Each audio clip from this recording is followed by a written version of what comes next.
Howdy, folks. You are back on CITR 101.9 FM. I'm Jasper. I'm joined with my colleague, Kira. We are broadcasting live from the Study and Go Abroad Fair at the Vancouver Convention Center, open now until 6 p.m. We're joined by Zhao Ying. Zhao Ying, how are you? I'm good. Thanks for having me. It's great to meet you. Now, you are here with Education USA. That's right. Can you tell us a little bit about Education USA? Happy to. So Education USA is a free advising service provided by the U.S. government. We do not represent any specific universities from the States, but we are here to help students with the process. I see. So you are a resource organization for Yes. students who will want to study in the United States. That's right. Oh, that's great. Though I feel like resources of that nature are always in demand and in short supply. You'd be surprised by how many people don't know about us. That's Right. why I'm here. Oh, fantastic. So, so how can people how can people access your resources? I would say our website is a great place to start. Okay. On our website, we have a wealth of resources that students can access and sort of use it as a DIY guide.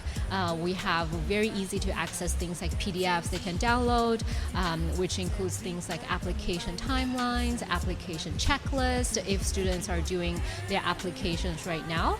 But we also do a lot of events both virtually and in person.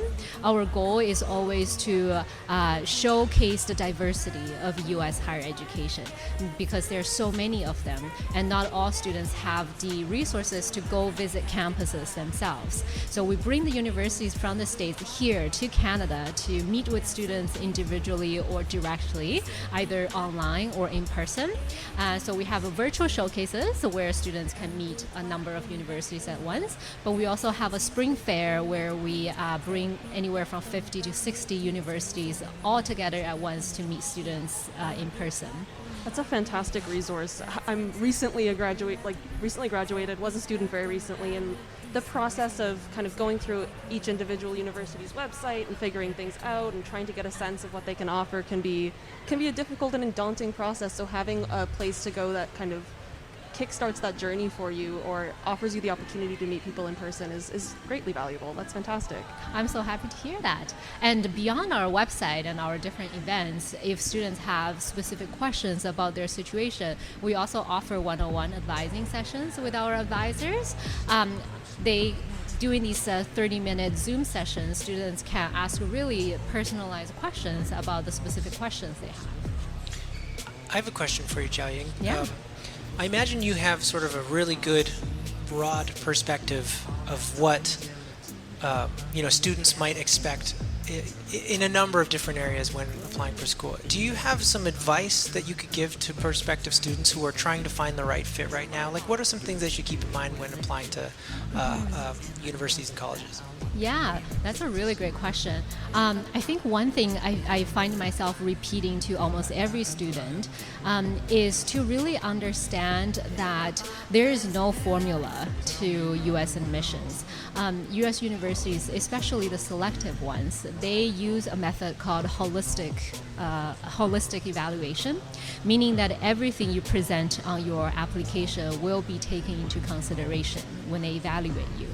And the best advice I can give to any students who are in high school or even younger is to pursue what you are interested in, not what you think will get you into a good university. Because in the end, if everybody is pursuing what they think might get them into university, you will all end up doing the same thing. And that whole idea of standing out on your application is never going to happen if you just do what you think everybody's doing.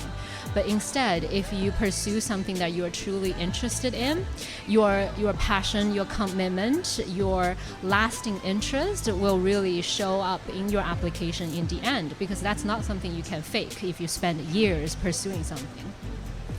Wow, I think that's an excellent sentiment to end on, and I think that's great advice, and I'm so happy to hear that, because to share some personal experience, I didn't feel that way when I was applying for universities. Like, I didn't understand, I didn't know that was that was one path that one could take. So that's great advice. Thanks so much for sharing that, Jiaying. Well, thanks again for having me. Just before we leave, how can people find you on the internet? You'll be here till 6 p.m. talking to people in person. So if you're available to come, you can come before then. But if they can't come, how can they find you? You can find us on our website, EducationUSACanada.ca, or if you simply Google Education USA and Canada, you will be able to find us. You can find us on the U.S. State Department's website as well if you want to go the more official route, but simply EducationUSACanada.ca will lead you right to us. Great. Thank you so much, Jiaying, for spending time with us today. Thank you for having me again, Jasper and Kia. Very nice meeting you. Great to meet you too. That was Jiaying from Education USA /Fulbright Canada, live on CITR 101.9 FM here at the Study and Go Abroad Fair. We're going to throw to some music and be right back.